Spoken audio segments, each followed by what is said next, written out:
have been countless of theories about parallel universes, worlds that seem the same as ours but are completely different in terms of how time and history constructs itself. While in this world, a man destined to do great things may have not even been born in another. Today we're going to take a closer look into one of these theories, the Mandela Effect.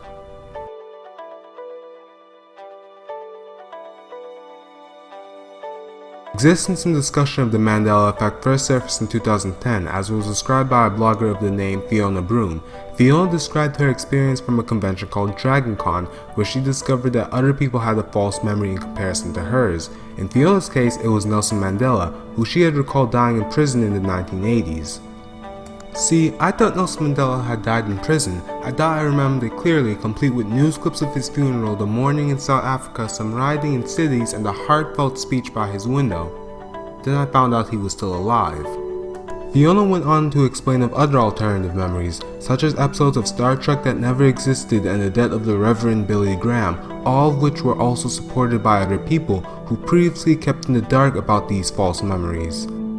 In psychiatry, this is described as confabulation, fabricated disturbances of memory not created with the intention to trick, lie, or deceive others. The Mandela Effect is based on the claim that so many people have had these alternative memories and they are so similar and in some cases exactly the same that these experiences must be true, and that not only do parallel universes exist but that we are constantly switching between them. And although confabulation is often a symptom of brain damage and medical issues such as Alzheimer's, most people recalling memories that can be ascribed through the Mandela Effect are perfectly normal people, which counteracts the argument that those with these alternative memories are probably just sick in the head.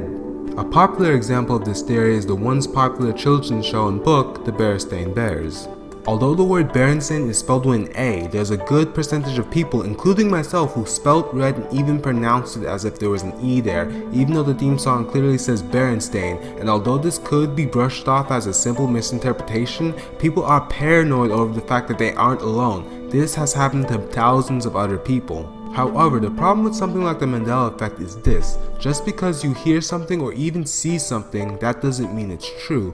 People make mistakes, they misinterpret things, they have dreams, they misread words, and are told things that are simply not true, most commonly by the mainstream media of course, and there are some people who don't give it a single bat of the eye, believe it, and go about their business.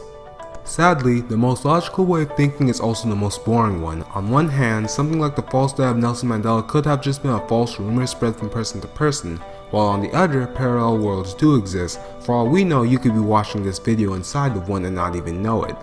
But we live in the world of majority rule, if you don't include the United Kingdom's horrible voting systems that is, and what the majority remember will be history, so no matter how much you wish and remember that there were people who were never born, they were.